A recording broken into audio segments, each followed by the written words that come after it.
Billy here. I decided to do like a little addendum to the last two videos, especially the first one in my series on love, Eros, because I left some things out and some things I probably need to clarify a little bit. So this is it. I was going to list the passions and I forgot them, but you know, all good Catholics know all about that stuff. Gluttony, lust, avarice, anger, dejection, listlessness, and pride. Or listlessness. Sloth. Yeah, that's a passion. Just want to be a layabout, not do anything. So that ties together. Dejection, I'd say depression, rejection, can be thrust upon you from outside. It can come from inside too, or from voices that aren't necessarily you that convince you of something, get you to buy a ticket. Nobody likes me, everybody hates me, I'm gonna go eat worms. Did you learn that in grade school? I did. Nobody likes me, everybody hates me, I'm gonna go eat worms. That's what your mom would say to you, or your granny, or your teacher, if you're sitting around pouting and feeling sorry for yourself. Snap out of it. Does anybody do that anymore? No, those feelings are very real and we need to be your little friend and address them. I don't know, it's a different approach. I don't think it's nearly as good as the old one. Snap out of it, will ya? Slap your face till it's hot. Sometimes you need to be snapped out of them passions. But then we can go right into another one. One thing that I think I failed to address adequately is I did make mention of how passion can be elicited, solicited, how it can be drawn out, how it can be inculcated by other people, by society, by marketing. Our grandparents weren't surrounded with all these images and suggestions that we are bombarded with constantly.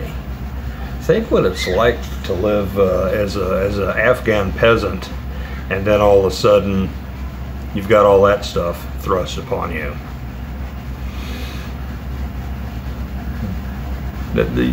No wonder. I think they've got a good thing going in preserving their culture for what it is. I'm not a big admirer of southern Afghan culture, especially.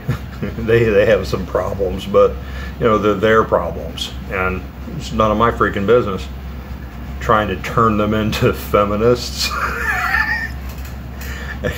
and trying to turn them into postmodern Westerners.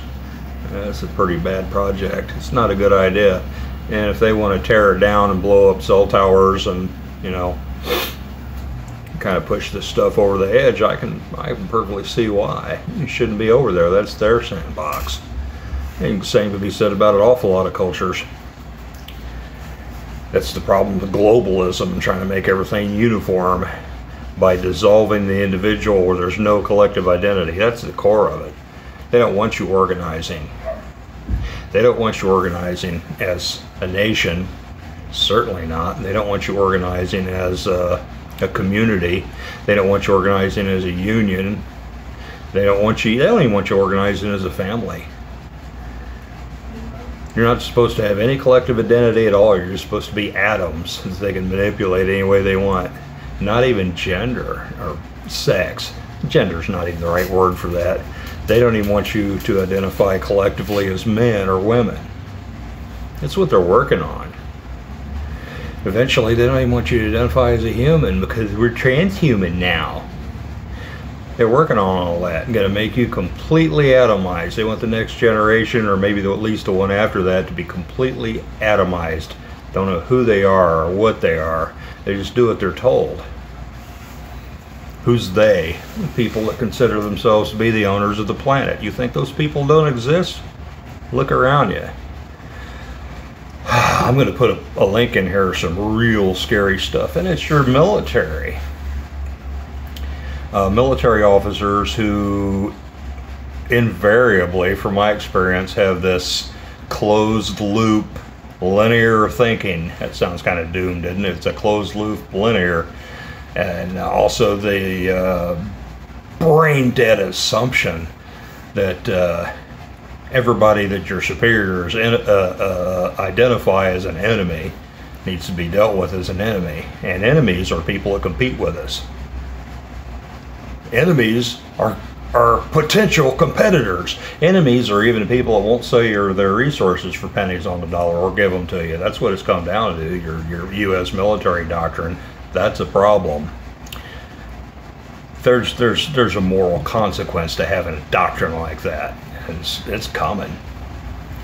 But, oh, this is supposed to be an addendum to Eros, but I was just discussing about how they want to redirect your passions toward the doomed and the fruitless and the disorder, the atomization and the weirdness. You can have passion toward those things. I'm a Furby, or whatever. They want to direct your passions into fruitless endeavors when they could be directed towards, I don't know, organizing revolutions, or maybe just organizing communities that ignore the dictates of the oligarchy, and maybe organizing people that talk to some of these closed loop linear thinkers. I tell you, you gotta look at this link and watch the whole thing. It's more horrifying than any horror movie that you could ever see. And I can't help but think, what are these people thinking? And sitting here listening to this stuff, because the thing you're gonna be watching a system, the ultimate system person, a military neuroscientist, researcher. The battleground is going to be in the brain. We need to know how to enhance the brain of our people, and we know how to foobar the brains of others. What do you think this technology is going to be used for? Are these people sitting in this room in this video really so stupid that they think, well, it's going to be used on the enemy, and it's going to be good for us? Who owns this research? Who funds it? Who gets the benefit? Who manipulates it? Who decides what to do with it? You think the military works for your government? You think they work for the people? No, they work for global corporations. You could turn people into freaking servos. Wouldn't that be great? Don't have to worry about any revolution. Just like in Brave New World. By changing language, or in, oh, excuse me, not Brave, 1984, that changed the language to where you can't even have the words to think of disobeying or rebelling. Brave New World, they manipulated your upbringing to the point of cultivating fetal alcohol syndrome to make, semi-morons to work in the factories that were incapable of rebelling. Just give them their soma pill and they'll be happy, and they work for free. That's a prototype. Only they don't need a fetal alcohol syndrome because they have all these toxins, all this depleted minerals in your nutritionless food. It makes you dumber. And then the educational system that really makes you dumber. It's systematic. Well, this is a subject for another video, but I'm trying to stick to subject here, but it all ties together. It really does. Passions can be directed, they can be elicited by your society, by media, by advertising, by your entertainments, by your culture. And they are. And they keep you running around in little circles all the time.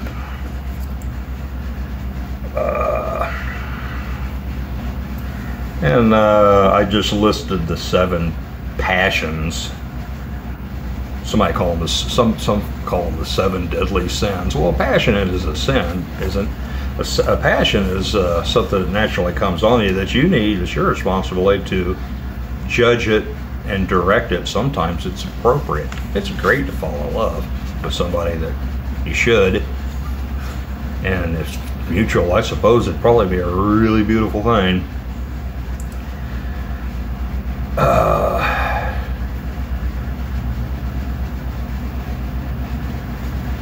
Hate is a passion.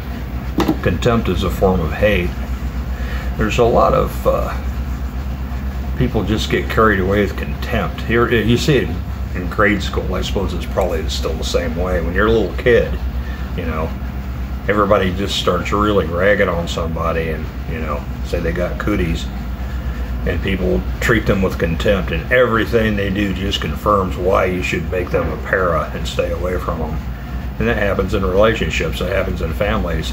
And there's media that tries to solicit that.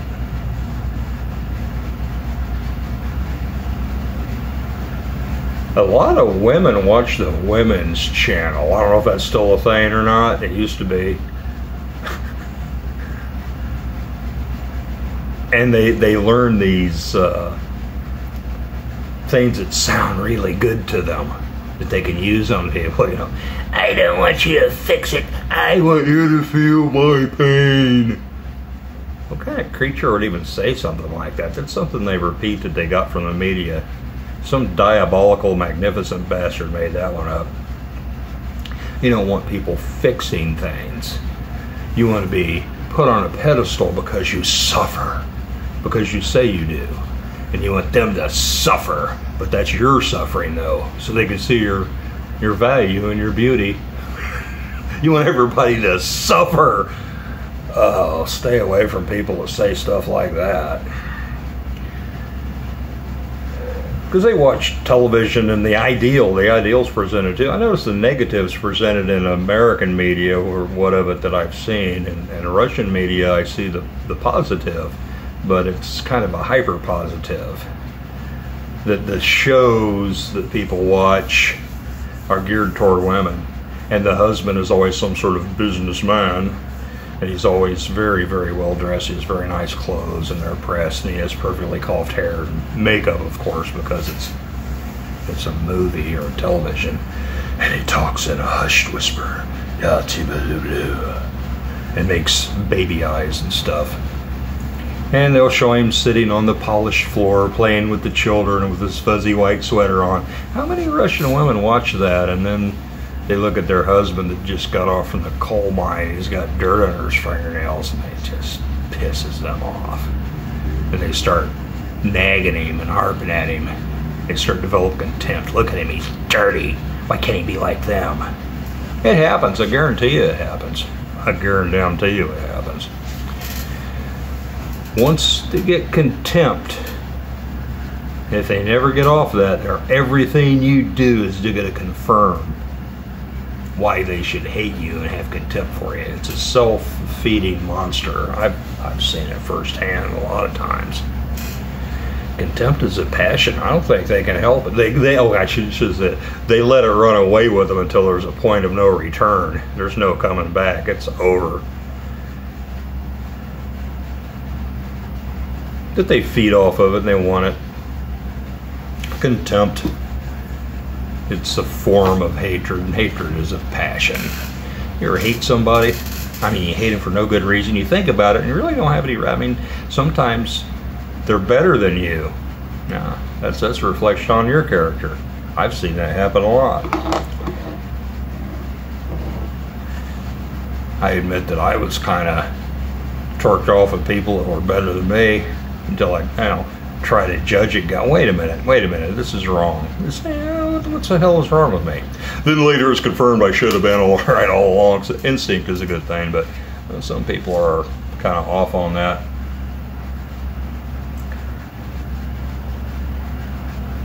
Anyway, I wanted to share this video, although it doesn't really have a lot to do with this except for manipulation. I wanted to reiterate and focus on how your environment, which is controlled by the powers that be, the media, the government, advertising agencies, PR agencies, NGOs, they can stimulate passions of various kinds. And your military is studying how to do that directly with implants, neurotoxins, nanotechnology, electronic waves. It sounds crazy, doesn't it? Watch the freaking video. This isn't some kook. These are West Point doctors and professors that are researching this stuff, and they're so proud of what they've come up with, and they're looking forward to it. Who's the client? Who's the U.S. military client? The U.S. military doesn't go after the protecting the interests of the American people or even the American government. It's New World Order, baby. And if you know soldiers and policemen that are in on this stuff, you know, you need to just have a little talk with them, you know. Because a lot of them, they really believe in it because they're motivated to. They get their paycheck from these people, and they get to be touted as heroes, and all the people want to lick their boots and say, thank you for your service. And, oh, the thin blue line, thank you for protecting us. And they dig that stuff. It feeds the ego. How could they possibly be wrong? And they're advancing the interest of a future society that's taking place under the direction of global oligarchs, billionaires, and trillionaires you don't even know about, because they don't want to be known. And they consider themselves the owners of the planet, and they're going to make you into a freaking servo if you're allowed to even continue on. They're going to control breeding. They're going to, I mean, they've said this stuff in their TED Talks. And look at this research. Look at this research. And look at these doofuses sitting around in the room taking all this in and thinking about their careers and not seeing it. Yeah, thank you for your service, asshole. You think about what you're doing. You watch this thing, you go ahead and watch this video. You know what? You're going to find some sympathy for Ted Kaczynski. Sorry, but yeah, serious. You need to watch it. Anyway, this is the end of my addendum. I don't have anything to add to the philo video. I think I described that about as good as I could. The next one's going to be agape. It's going to be good. So we'll deal with the dark stuff here. Watch the link and think about what you're seeing. Stop it and sit and digest some of what this guy is saying. Serious. And the way to defeat it, I'll talk about in my next video. An ideology of agape. Bill D signing out.